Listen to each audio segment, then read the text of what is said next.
La grâce et la paix nous sont données de la part de Dieu notre Père, de Jésus-Christ notre Seigneur, et par l'Esprit qui nous a fermis. Père, nous sommes comme des brebis dispersées que ta main a rassemblées.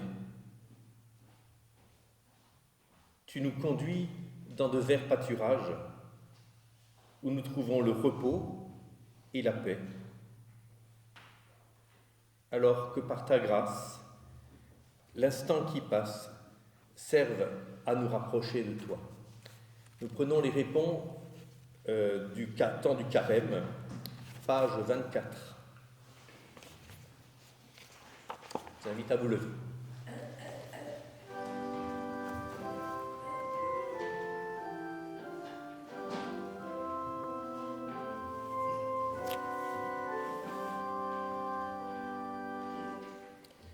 Jésus, tout l'univers entonne un chant à ton honneur. Le monde en tout entier résonne à ta gloire, ô Sauveur. Pour le début de la louange, je vous propose de vous asseoir parce qu'on a un petit exercice à faire. Alors, l'exercice que je vous propose, c'est tout simplement un exercice de chant et d'apprendre celui que vous avez sur les bancs, dont vous avez les paroles sur les bancs. Ton grand amour s'élève jusqu'aux cieux et ta bonté atteint les nuées. Alors, on va faire comme si on était une chorale.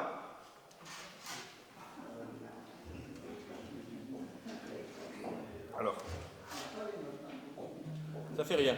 Vous n'avez pas les notes, vous allez les entendre, normalement.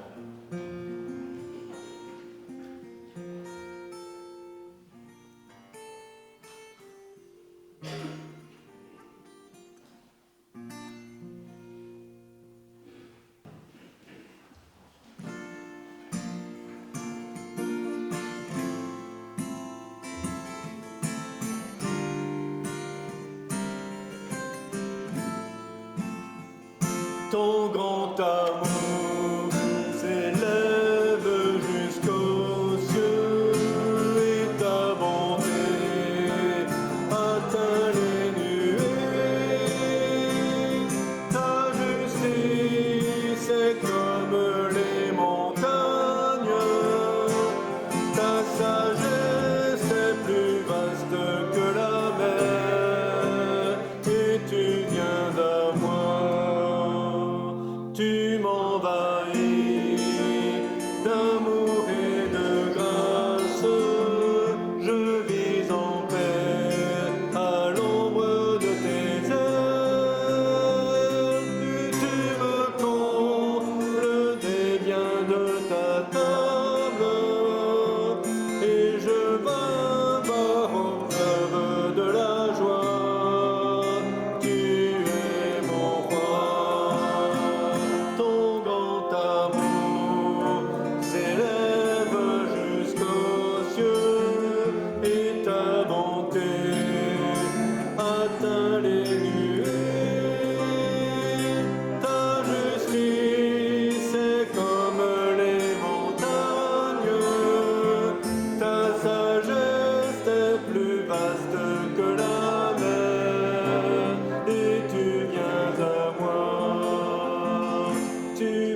Voici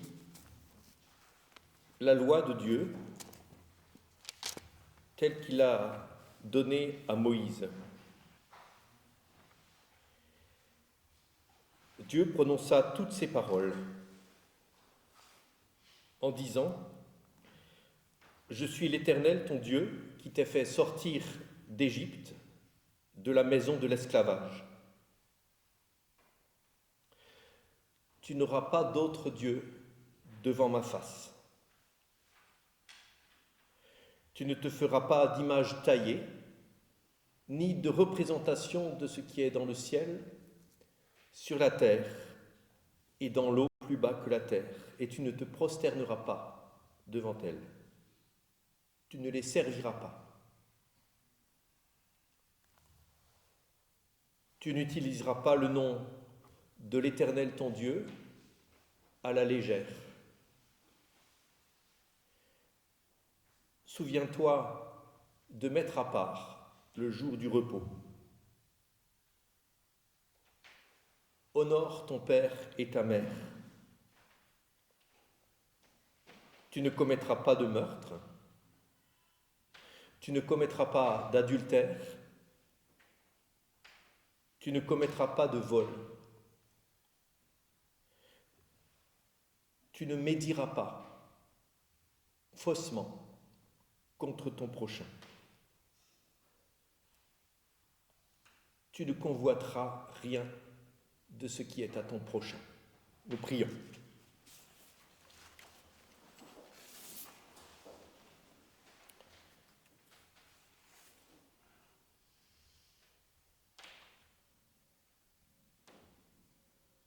Seigneur notre Dieu,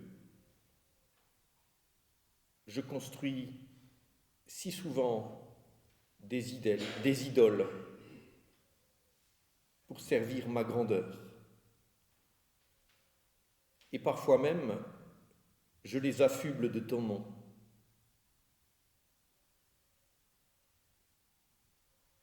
Si souvent, Seigneur, j'ai l'impression de vouloir exister par mon travail.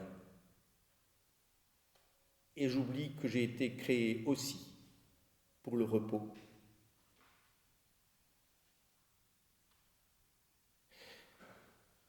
Si souvent je crois pouvoir mettre un terme à mon désir en transformant le monde en un ensemble d'objets censés le combler. Et ma convoitise me détruit.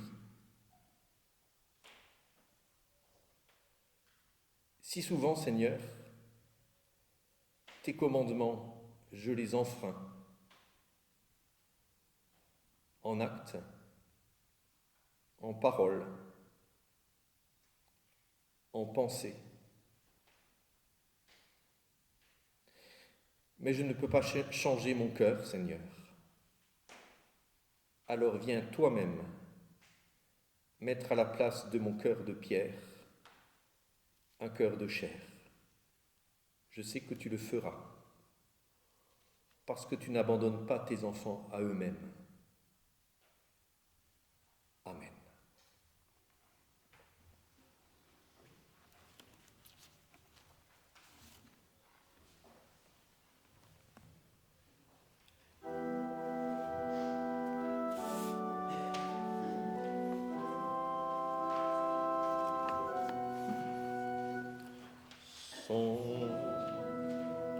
Ô Dieu, et connais mon cœur, éprouve-moi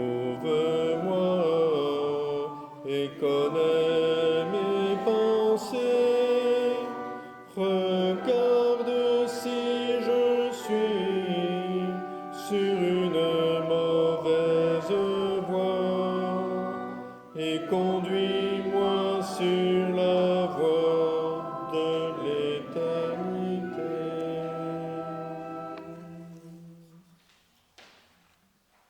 La loi a été donnée par Moïse pour signifier aux êtres humains leur révolte. Mais la grâce et la vérité, nous dit l'évangile de Jean, sont venues par Jésus-Christ. En lui, Dieu nous a réconciliés, pardonnés, libérés, pour que nous marchions en nouveauté de vie. C'est pourquoi vous pouvez relever votre tête, car votre délivrance est accomplie. Alors je vous propose de la relever et de même de relever tout notre corps et de chanter notre reconnaissance. Elle est force ta faiblesse.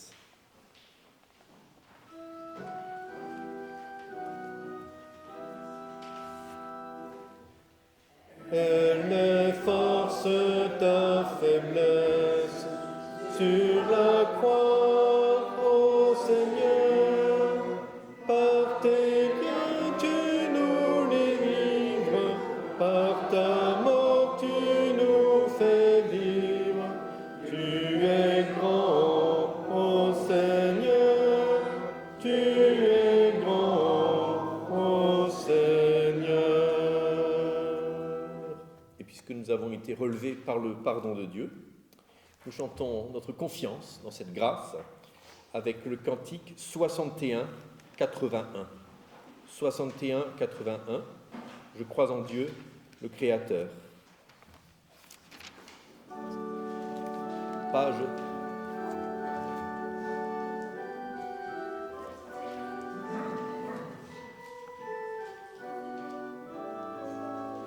958. Je crois en Dieu le Créateur, qui fit la terre et sa splendeur, pour notre joie de vivre. Il m'a donné mon corps, mes mains, mes yeux, mes sens et tant de bien. Du mal il me délivre. Il m'a donné le vêtement, une famille, un logement, sans que je le mérite.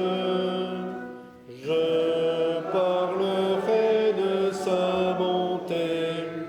J'accomplirai sa volonté, mon amour m'y invite. Je crois au Seigneur Jésus-Christ, vrai Fils de Dieu né de Marie, pour le salut des hommes. J'étais perdu et condamné, il m'a sauvé, m'a racheté, m'a pris dans son royaume. Non pas à prix d'or ou d'argent, mais par son saint et précieux sang, par sa mort innocente. Je veux le servir ardemment, et j'attends pour la fin des temps sa gloire triomphante. Je crois que par le Saint-Esprit, Dieu me conduit à Jésus-Christ et m'ouvre l'Évangile. De même il guide par la foi, éclairé de ses dons pourvoit l'Église universelle. Il lui remet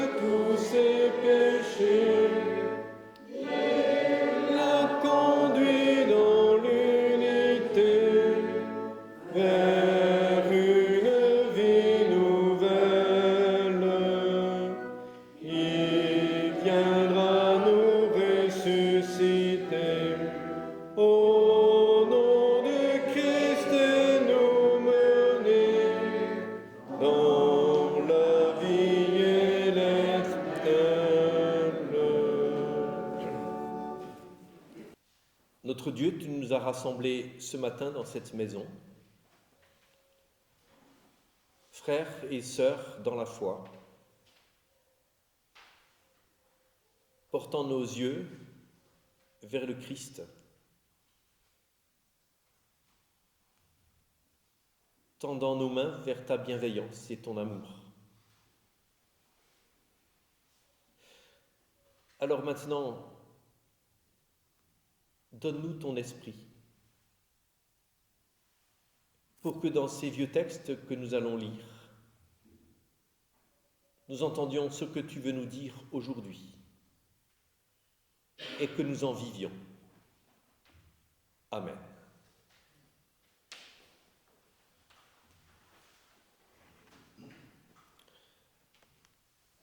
Au chapitre 18 de l'évangile de Luc, à partir du verset 9.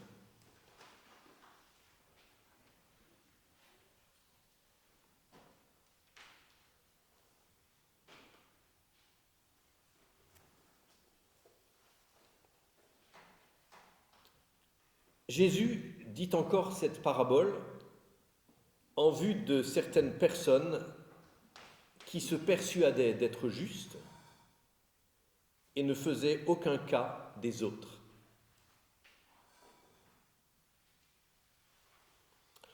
Deux hommes montèrent au temple pour prier.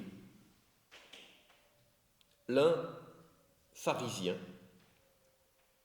l'autre publicain.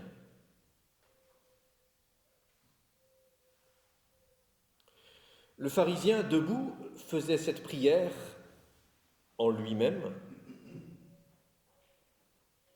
ou vers lui-même. Ô Dieu, je te remercie de ce que je ne suis pas comme le reste des hommes qui sont voleurs, injustes, adultères, ou même comme ce publicain. Je jeûne 2 fois par semaine, je donne la dîme de tous mes revenus. Le publicain, lui, se tenait à distance et n'osait pas lever les yeux au ciel. Mais il se frappait la poitrine en disant « Ô Dieu, aie pitié de moi, pécheur. » Je vous le dis, lorsque ce dernier descendit chez lui, il était justifié et non pas l'autre. En effet, toute personne qui s'élève sera abaissée, et celui qui s'abaisse sera élevé. Comme la plupart des textes bibliques, cette parabole que vous connaissez bien est peut-être reçue comme une loi ou comme un évangile. Et bien que la loi et l'évangile soient deux choses opposées et s'excluent mutuellement, elle ne peut pas être reçue comme évangile si elle n'est pas aussi reçue comme loi. Qu'est-ce que je veux dire par là ? D'abord, qu'est-ce que c'est que la loi et qu'est-ce que c'est que l'évangile ? Alors c'est assez simple. La loi, c'est une parole qui me dit « Voilà comment devrait être le monde, et donc toi aussi, puisque tu en fais partie. Alors retrousse-toi les manches et mets-toi au travail pour le réaliser, dans le monde et dans ta vie. » La loi te donne une image du monde, de ce qui devrait être, et te dit « Essaye de ressembler à cela. » L'évangile, c'est une parole, lui aussi, et cette parole me dit « Tiens, j'ai un cadeau pour toi, prends-le. » Vous voyez que c'est deux choses assez différentes. Et pourtant, les deux se confondent assez facilement. j'avais inscrit sur ma prédication plusieurs exemples. Pour des questions de temps, je vais vous en dire juste un. Cette fameuse petite phrase, ce proverbe qui n'est pas dans la Bible, hein, que la sagesse populaire a inventé. Aide-toi et le ciel t'aidera. Vous voyez, dans la même phrase, il y a à la fois le cadeau, le ciel t'aidera, mais un cadeau conditionné par une action que tu dois faire toi-même. Autrement dit, c'est une fausse promesse. Et oui, parce que quand on confond la loi et l'évangile, le résultat fait toujours pencher la balance du côté de la loi. La loi engloutit l'évangile. Mais en plus, quand elle prend les atours de l'évangile, la loi se pervertit elle-même, puisqu'elle ne dit pas seulement qu'il faut faire des choses, parce que ça, finalement, rouler à moins de 130 km/h sur l'autoroute, a priori, chacun peut le faire. Mais elle va beaucoup plus loin que ça, puisqu'elle se pare des vêtements de l'Évangile. Elle te fait croire qu'il t'est possible de changer non seulement tes actions, mais en plus ton être même. Voilà comment il faut que tu sois. La loi devient un discours pervers. Et le christianisme contemporain excelle à annoncer la loi comme un discours pervers sous les aspects de l'Évangile. Et le protestantisme n'y est sans doute pas pour rien. Le destin de cette parabole que je vous ai lue et que vous connaissez bien en est un exemple. Elle aussi, je vous l'ai dit, elle peut être reçue comme une loi ou comme un évangile, et le plus souvent, elle est reçue comme une espèce de mélange entre les deux. Mélange improbable. Et finalement, du coup, comme une loi perverse. C'est-à-dire, pour reprendre les mots de l'apôtre Paul, que le péché s'emparant de la loi qui est sainte, juste et bonne, en fait un instrument de mort, un instrument qui me détruit, paradoxalement. Et il faut dire que le rédacteur de l'évangile de Luc nous pousse un peu quand même dans cette direction, en introduisant cette parole, ou en faisant introduire cette parabole plutôt, par une parole de Jésus. Et il nous dit, ou plutôt c'est la parole du narrateur, Jésus raconte cette parabole et il nous prévient tout de suite, en vue de certaines personnes qui se persuadaient qu'elles étaient justes et ne faisaient aucun cas des autres. Donc dès l'entrée, vous savez déjà à quoi il veut en venir, ce Jésus. Vous connaissez cette histoire depuis le catéchisme. Vous ne prenez donc pas la peine, moi non plus d'ailleurs, la peine de la relire. J'ai pris la peine pour préparer notre méditation d'aujourd'hui, quand même. Et je lis juste l'introduction. Dès que j'ai les premiers mots, il dit une parabole en vue de certaines personnes qui se persuadaient qu'elles étaient justes. Ah oui, le pharisien et le publicain, je connais, merci. Et je sais que cette parabole, dans cette parabole, le pharisien, c'est le méchant, et le publicain, c'est le gentil. C'est un peu comme dans les westerns américains des années 50, vous savez, dès les premières images, vous avez tout de suite compris qui est le méchant, qui est le gentil, et qui va gagner à la fin, qui va être justifié. Et comme pour les westerns, le spectateur, ou le lecteur, ou l'auditeur de la parabole, est invité à s'identifier plutôt aux gentils qu'aux méchants, ou en tout cas à essayer de ressembler plutôt aux gentils qu'aux méchants. Et donc, je pourrais terminer cette prédication en vous invitant à être comme ce publicain qui reconnaît son péché, et non pas comme ce pharisien qui est aveugle sur son péché. Et si vous êtes de bons paroissiens, vous hocheriez la tête en prenant une bonne résolution, celle d'appliquer la leçon que nous inflige cette parabole. Oui, il faut que je sois comme ce publicain et non pas comme ce pharisien. Remarquez, c'est quand même c'est un retournement de l'histoire, hein, puisque le pharisien, dans la culture où vit Jésus, c'est plutôt quelqu'un de bien, et le publicain, c'est plutôt quelqu'un de pas bien. Et l'évangile, là, enfin, ce que nous prenons pour l'évangile est tout simplement en train de retourner les identifications, de retourner les images. Mais ça n'est pas l'évangile, c'est la loi.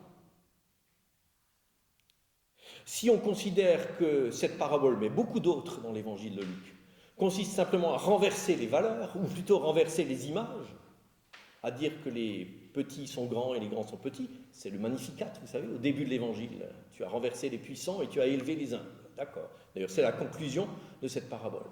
Mais si on en reste là, alors vous avez là une image où les petits sont en haut, les méchants, ou les grands, donc les méchants en bas, et il faut être dans la bonne case. Et l'évangile de Luc devient, au fond, la loi la plus perverse qui se peut imaginer, où chacun essaye d'être petit pour être grand. Et donc, si je vous disais essayez plutôt de ressembler à ce publicain qu'à ce pharisien, ben ça serait tout simplement, pour ce qui me concerne en tout cas, une faute professionnelle. Parce que si je suis ici, c'est mandaté pour annoncer l'évangile. Et non pas vous laisser repartir chez vous avec le seul message de la loi. Annoncer l'évangile, ça veut dire changer quelque chose profondément dans notre existence. Parce que l'existence de celui qui l'annonce est changée tout autant, sinon plus, que ceux auxquels il est annoncé. Et donc, si je me bornais à vous dire, ne soyez pas comme ce pharisien, mais suivez l'exemple du publicain, vous repartiriez orphelin de l'évangile. Vous recevriez non pas l'évangile, mais la loi. Or, écrit Martin Luther quelque part, la loi ne fabrique pas des chrétiens. La loi fabrique tout au plus des hypocrites. C'est quoi un hypocrite ? Un hypocrite, ce n'est pas forcément quelqu'un de méchant. Ça n'est même pas forcément un menteur. Un hypocrite, fondamentalement, c'est quelqu'un qui est seul, comme ce pharisien. Il monte au temple pour prier, mais en fait, il ne prie pas. Enfin, je veux dire, si la prière, c'est une conversation avec Dieu, eh bien, il ne prie pas. Qu'est-ce qu'il fait ? Il se met devant un miroir qu'il appelle Dieu, et il se contemple dedans, tout seul, comme la plupart d'entre nous, ce matin, dans notre miroir de salle de bain. Le texte dit « il prie vers lui-même » ou « en lui-même », en grec, c'est la même chose. Dieu n'est pas convié dans la conversation, au fond. Il n'a pas la parole dans cette prière. Il ne serait pas là, Dieu, que cette prière fonctionnerait exactement de la même manière, c'est-à-dire une prière solitaire, une sorte de check-up. C'est bon, je coche toutes les cases du tableau Excel qui répertorie ce que je dois faire de mon existence. Eh bien, c'est ça. L'hypocrite, littéralement, ça veut dire celui qui se met ou qui est sous un jugement, qui passe au crible. L'hypocrite, c'est celui dont la prière consiste à cocher les cases du tableau Excel des attendus de la loi pour sa vie. Je ne sais pas pourquoi on a donné à ce logiciel le nom Excel. Ça me rappelle toujours excellence. Et je suis bien placé pour le savoir, quand on nous envoie des tableaux Excel à remplir, c'est en général pour cocher les cases et pour de son auto-évaluation en tant qu'institution ou que sais-je. Et on en remplit des cases. Eh bien, l'hypocrite, c'est quelqu'un qui est devant son tableau Excel, qui lui renvoie l'image de tout ce qui va bien et peut-être de ce qui va mal dans son existence. Alors celui-ci, en l'occurrence, tout va bien. Besoin de personne avec mon tableau Excel. S'il manque des points, je ferai mieux la prochaine fois. Et donc, Jésus nous dit, ou plutôt l'évangéliste nous dit que Jésus raconte cette histoire en vue de certaines personnes qui se persuadent qu'elles sont justes et qui ne font aucun cas des autres, ni de Dieu d'ailleurs, puisque Dieu c'est juste le miroir devant lequel je me place. Et les lecteurs que nous sommes comprennent automatiquement, il vaut mieux que je ne sois pas comme celui-là, comme ce pharisien. Ça vous rappelle quelque chose, cette phrase ? Pas comme celui-là. C'est exactement les derniers mots de la prière du pharisien. Pas comme lui.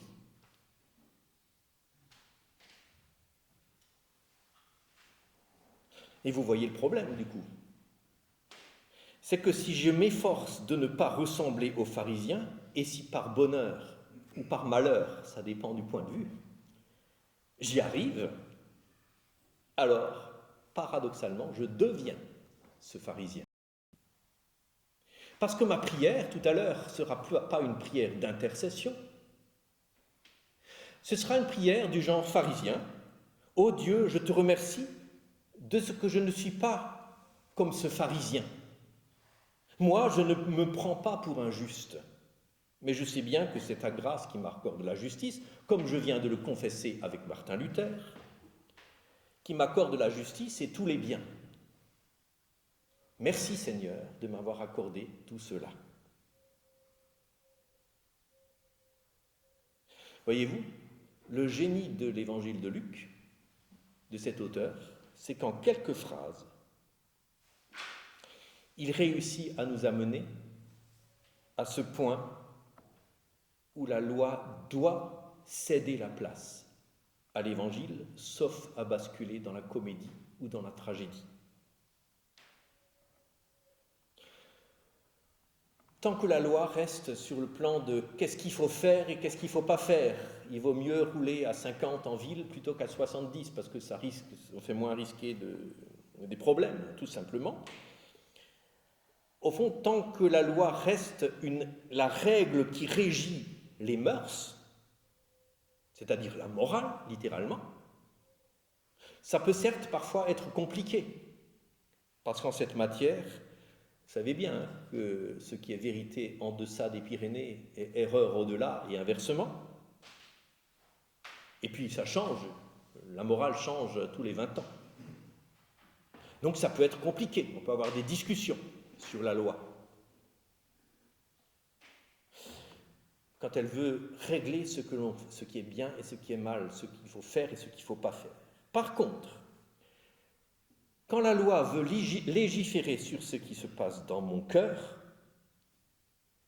sur mon rapport avec mon prochain, mon rapport avec Dieu et mon rapport avec moi-même, non pas seulement sur mes actes, mais sur mes motivations, ça n'est plus compliqué, c'est tout simplement absurde. C'est tout simplement absurde. Eh bien, Luc nous pousse vers cet absurde. Il nous présente, il nous fait spectateurs de ce pharisien hypocrite sous le jugement, en laissant entendre, avec sa petite introduction, qu'il ne faut pas que nous soyons comme lui. Mais si je le prends au sérieux, ce conseil, si je me mets à m'efforcer de ne pas être pharisien, alors je deviens pharisien. Puisque le pharisien, c'est précisément celui qui essaye de tout bien faire et de tout bien être. Pas comme les autres, pas comme celui qui est mauvais. C'est-à-dire, pour nous, le pharisien. Pour lui, c'était le publicain. Mais ça ne change rien à la logique. Ça ne change rien au dialogue entre la loi et l'être humain. Ça ne fait que l'approfondir et le pervertir. Et donc cette parabole est effectivement proposée comme la loi elle me dit comment les choses devraient être dans ma vie, mais non seulement elle ne me donne pas les moyens de le réaliser, mais encore elle me met dans cette situation intenable qui consiste à rendre impossible sa propre réalisation, précisément parce qu'elle est énoncée. Ça me rappelle quelque chose que j'ai éprouvé quand j'étais enfant, et quelque chose que certains de mes enfants ont éprouvé, et sans doute chacun d'entre nous l'a déjà éprouvé. Vous vous rappelez ? C'est la fin du repas. Et vous êtes bien, vous êtes enfant, enfin vous êtes ado là, vous êtes bien à la fin du repas. Et vous vous dites, tiens, je vais faire la vaisselle. Et là, 30 secondes après, vous avez votre mère ou votre père qui vous dit, Christophe, ou Jacques, ou André, peu importe, ou Claudie, ou enfin voilà, fais la vaisselle s'il te plaît. Et tout à coup, j'ai plus envie de faire la vaisselle. Alors, moi j'ai été élevé dans le sens de garder le silence dans ces moments et de faire la vaisselle. Mes fils sont un peu plus libéraux dans ce domaine-là en tout cas. Et je me suis entendu dire, maintenant que tu me le dis, j'ai plus envie.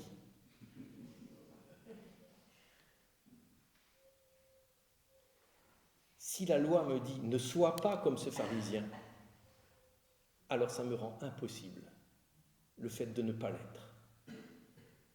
C'est ce qu'on appelle tout simplement une double contrainte. Sois spontané, sois joyeux, sinon il va t'arriver des histoires. Un chrétien triste est un triste chrétien. Ou ce genre de phrases absurdes quand on les reçoit effectivement comme des conseils, des lois ou des injonctions. Qui c'est qui peut être spontané sur commande? Qui c'est qui peut être joyeux par crainte d'être triste? Qui c'est qui peut faire la vaisselle joyeusement?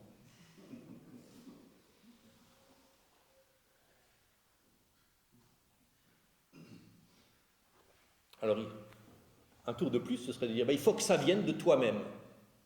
Et ça, on dit aussi parfois aux enfants. Il faut que ça vienne de toi-même. Ouais, mais d'accord, mais si tu me le dis, ça ne peut pas venir de moi-même.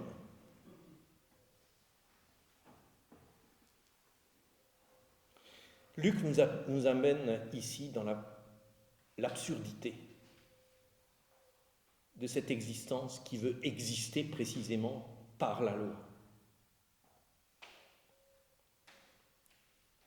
De cette existence qui veut ressembler aux publicains et qui, parce qu'elle veut ressembler aux publicains, précisément devient pharisien.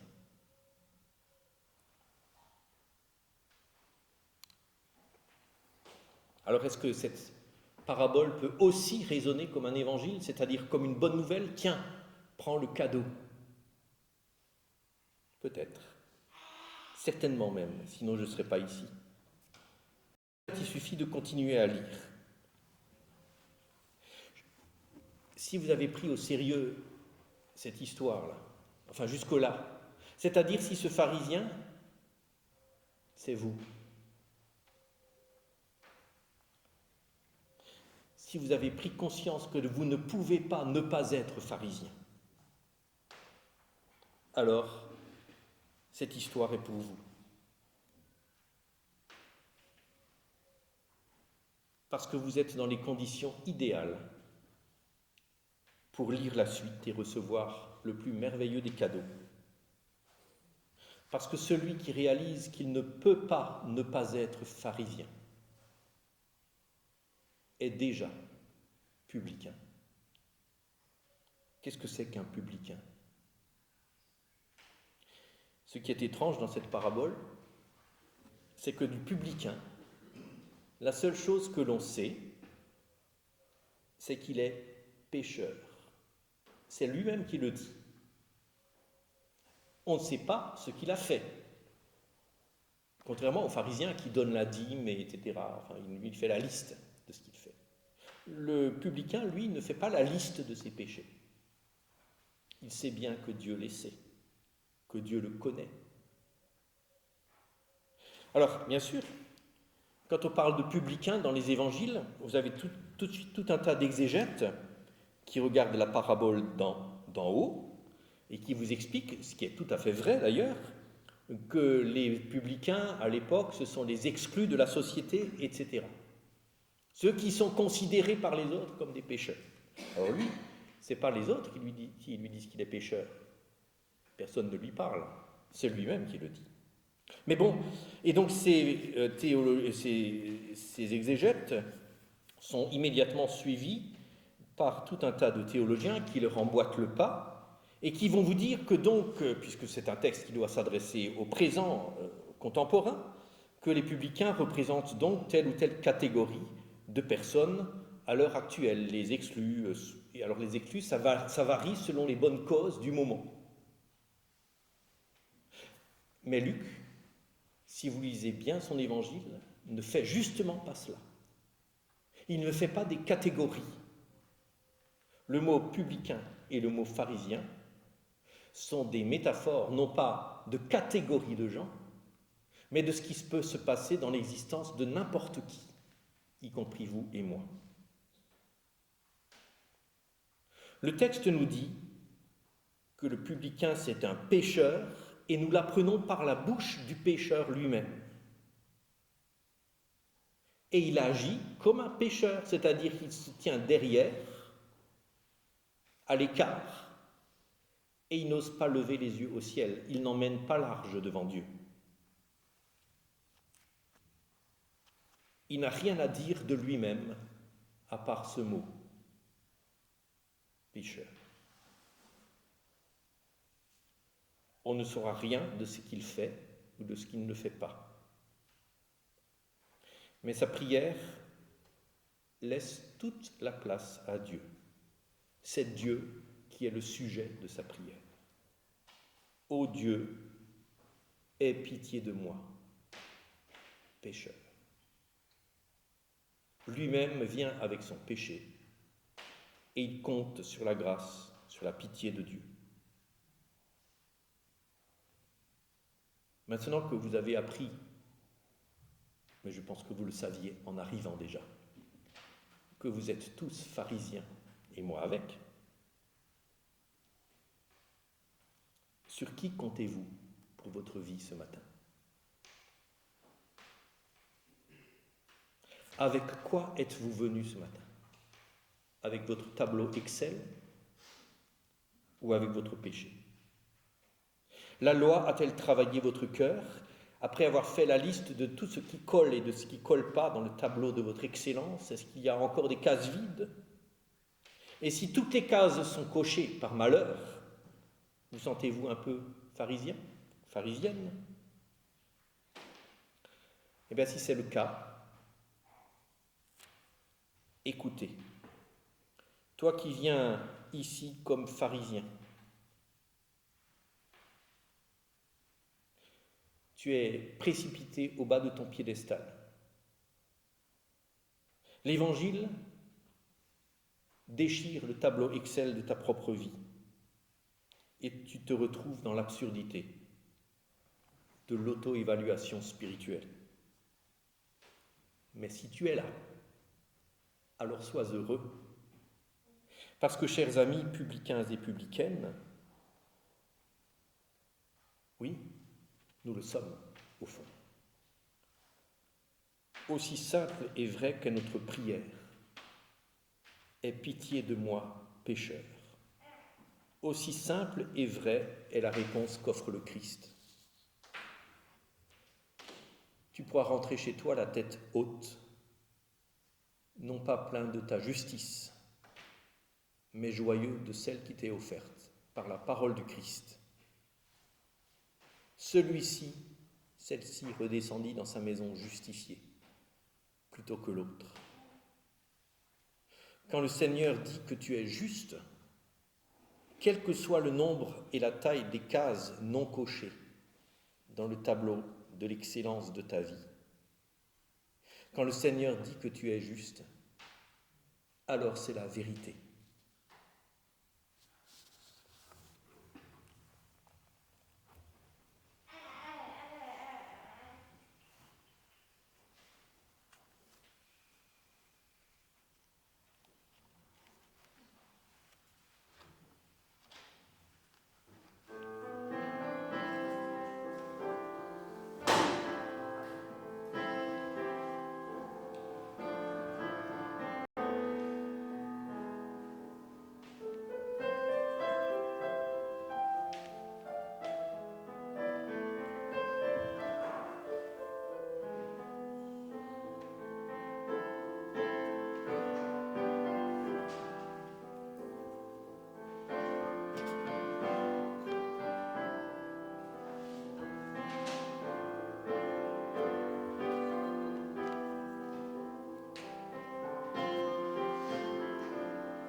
nous levons pour chanter le cantique 2201, page 257. Cantique 2201, ô Dieu, tu es fidèle.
C'est le moment des annonces.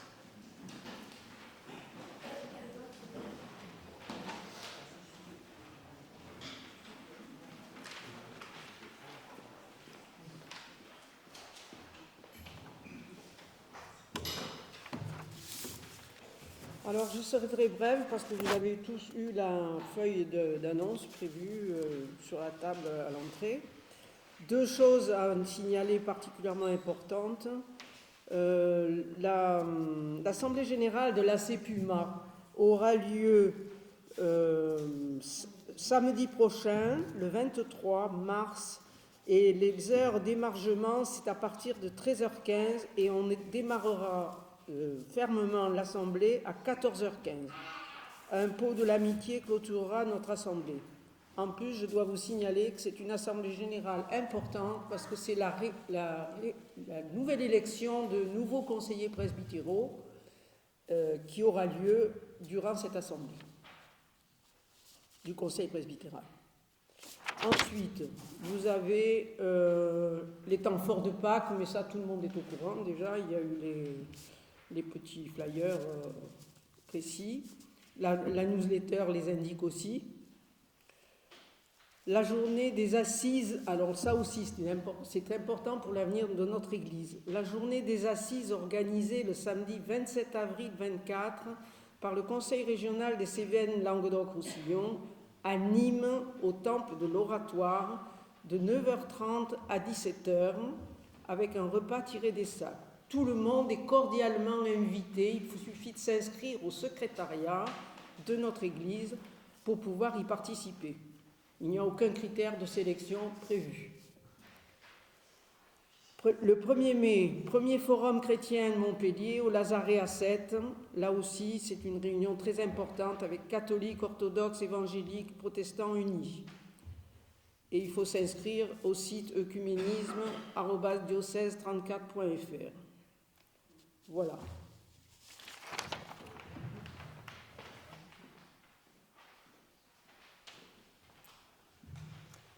Je voudrais insister sur deux informations concernant notre communauté. On avait parlé du groupe de lecture de la Bible et de prière. Un temps, il avait été question que ce groupe n'existe plus. Eh bien, ce groupe existe, voilà. Et donc, il se retrouve mercredi, comme c'était avant, le 3e mercredi du mois, à partir de 16h, ici à La Margelle. C'est un groupe de lecture de la Bible, on lit un passage et après on prend un temps de prière. Tout le monde est invité. Et puis alors exceptionnellement ce mois-ci, parce que le dernier vendredi du mois, c'est le vendredi saint, et je vous invite tous à venir participer à la lecture œcuménique de la Passion à la cathédrale. Donc il n'y aura pas ici, il n'y aura pas le temps à pain et à bâton rompu le 29 mars, mais il aura lieu cette semaine chez les catholiques à Saint-Paul. Donc le groupe à pain et à bâton rompu, et là aussi vous êtes tous invités, aura lieu cette semaine à Saint-Paul, à partir de midi. Vous n'en avez pas fini avec les annonces. Parce que vous savez que dans notre église, tout au long de l'année, il y a un certain nombre de collectes, de sorties qui sont décidées pour des associations, pour des mouvements protestants divers. Et aujourd'hui, dimanche 17 mars, c'est le jour qui a été prévu pour la collecte de l'APCM. Alors vous savez qu'il existe une aumônerie des hôpitaux qui est assurée par un pasteur de l'église protestante de l'Épuma et dont le poste est pris en charge financièrement par le CHU de Montpellier. Il s'agit d'un poste pastoral à part entière qui est assuré chez nous par Corinna Thomas, pasteur, donc voilà. Mais elle travaille au CHU. Or, à Montpellier, l'offre hospitalière est assurée aussi par un nombre important de cliniques, presque près d'une quinzaine. Et en termes d'aumônerie, de présence auprès des patients, au niveau protestant, on n'avait rien de prévu. Alors depuis de nombreuses années, je n'ai pas la date en tête, il a été créé une commission et même une association qui s'appelle APCM, ce qui veut dire Aumônerie protestante des cliniques de Montpellier, avec un véritable conseil d'administration et donc des personnes qui s'en occupent. Alors vous connaissez peut-être Christiane Schlessing, Eva Gossens, Idlette Daudeville, Corinna Thomas qui en fait partie, et un représentant du conseil presbytéral, votre serviteur, en l'occurrence, qui représente le conseil presbytéral au conseil d'administration de l'APCM. Le but de l'APCM, c'est en définitive de recruter et d'accompagner un aumônier ou une aumônière chargé d'assurer un service de soutien spirituel et psychologique auprès des patients des cliniques. Alors nous avions Christine Roure, que certains d'entre vous ont connu, qui a travaillé jusqu'en 2022. Et en 2023, nous avons trouvé une aumônière qui habite à Uzès, qui était déjà aumônière dans cette région, et qui a accepté de faire ce travail de desserte auprès des cliniques de Montpellier. Elle s'appelle Cécile Correa et elle vient donc tous les mois et toutes les semaines régulièrement pour essayer d'assurer un soutien, une présence auprès des personnes qui lui sont signalées. Il y a donc 3 défis qu'elle veut relever, je vais être bref, rassurez-vous. C'est essayer d'ancrer l'aumônerie dans les 15 cliniques privées de Montpellier, répondre donc aux demandes de visite et de soutien, et notamment proposer des Nouveaux Testaments. Elle en a une 50aine en stock qu'elle peut donner. Et puis essayer de créer une synergie avec l'ensemble des mouvements protestants. C'est pas facile à Montpellier parce que on se rend compte que les cliniques s'approprient de moins en moins cette question du soutien spirituel. Elles sont de plus en plus propriétaires de grands groupes financiers privés. Et en plus, elles développent le mode d'hospitalisation ambulatoire. On reste de moins en moins longtemps dans les cliniques. On y va pour quelques heures, la plupart du temps, sauf lorsque on est dans des cliniques de rééducation, de réadaptation, ou dans des cliniques où il y a nécessité d'avoir des traitements de longue durée. Voilà, donc Cécile vient régulièrement, elle fait près de 500 km par mois, et elle va essayer de concentrer son action sur l'ICM à Font-d'Orel, sur Propara, sur la clinique du millénaire, voilà, sur les cliniques de réadaptation comme Fontfroide à Montpellier ou le Castellet à Saint-Jean-de-Védas. Alors c'est compliqué parce que autrefois toutes les cliniques étaient sollicitées. Les unes participaient pour 2 000 euros, pour 3 000 euros, 1 500, etc. Et depuis 2-3 ans, on se rend compte que de moins en moins de cliniques participent et répondent favorablement à nos sollicitations. Bon, il faut savoir que les dépenses de l'association protestante des cliniques de Montpellier, c'est en fait le salaire et les charges sociales de l'aumônière qui vient assurer ce service. Voilà, et dont il faut aussi rembourser les frais kilométriques. Voilà, donc actuellement, l'association protestante pour les cliniques de Montpellier se réunit tous les 2 mois à la Colombière. Nous avons parfois la chance, mais Loulou n'est pas là aujourd'hui, je ne le vois pas, mais de temps en temps, Loulou vient nous faire une lecture de ses poèmes, ce qui est bien agréable et qui remotive. Voilà, quel est l'objet en fait de mon intervention?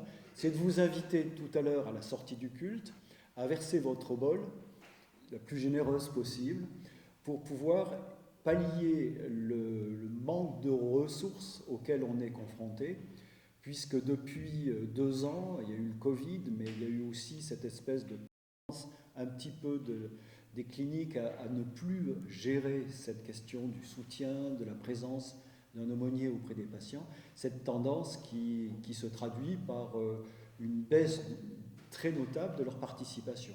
Pour tout vous dire, autrefois, les ressources de la PCM, c'était une vingtaine de milliers d'euros, 20 000 euros par an. Actuellement, on est à 15 000 euros, donc ça devient très tangent.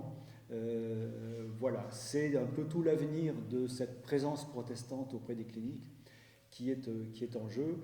Et le sens de mon appel aujourd'hui, c'est de vous inviter à faire preuve de générosité. Voilà, vous aurez une corbeille à la fin du culte. Et vous devrez donc payer aujourd'hui 2 fois, je suis désolé, donc une fois pour les Pumas, comme d'habitude, et une fois à la fin pour les cliniques. Voilà, on ne fera pas de contrôle à la fin, rassurez-vous. Merci de votre attention.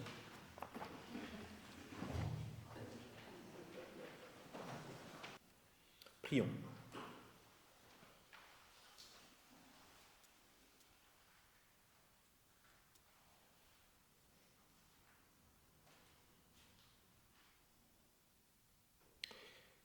Que te dire, Seigneur, sinon aie pitié de moi, pécheur. Peut-être étendre cette demande à mon frère, ma sœur, qui est assis à côté de moi, à ceux qui sont réunis dans cette salle, à ceux qui n'y sont pas pour toutes sortes de raisons. Voici ton Église, Seigneur, là où elle est, dans quelques lieux, et de quelques noms qu'elle se nomme. Ton Église remplie de pécheurs, qui n'osent pas lever les yeux au ciel, mais qui s'attendent à toi.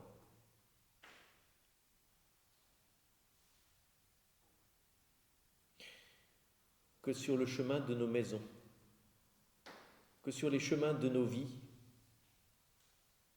nous entendions résonner jour après jour cette parole. Celui-ci descendit justifié, plutôt que l'autre, Seigneur, c'est sur le gage de cette parole-là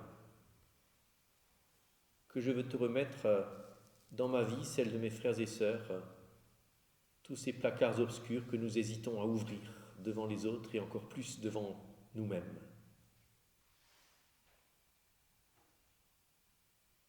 Et c'est fort de cette parole aussi que je voudrais te présenter ce monde que tu as tant aimé, pour lequel tu t'es donné. Que les cœurs de pierre soient remplacés par des cœurs de chair. Je te confie les dirigeants, les décideurs, les victimes et aussi les bourreaux.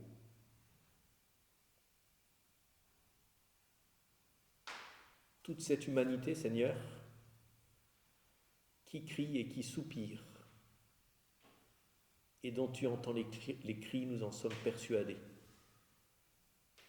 C'est pourquoi nous te disons, avec tous nos frères et sœurs, notre Père qui es aux cieux, que ton nom soit sanctifié, que ton règne vienne, que ta volonté soit faite sur la terre comme au ciel. Donne-nous aujourd'hui notre pain de ce jour, pardonne-nous nos offenses, comme nous pardonnons aussi à ceux qui nous ont offensés. Ne nous laisse pas entrer en tentation, mais délivre-nous du mal, car c'est à toi qu'appartiennent le règne, la puissance et la gloire, au siècle des siècles. Amen. Après la bénédiction pour laquelle nous nous levons, nous prendrons le dernier répond.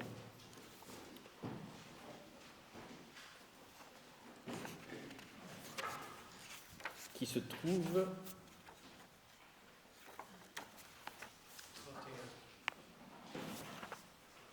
page 31, envers son peuple bien-aimé.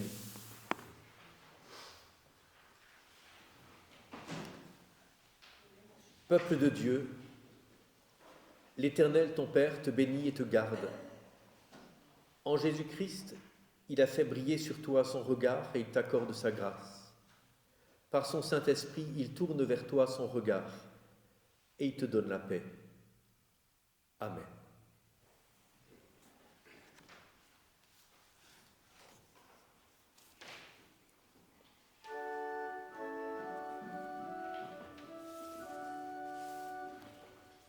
Envers son peuple bien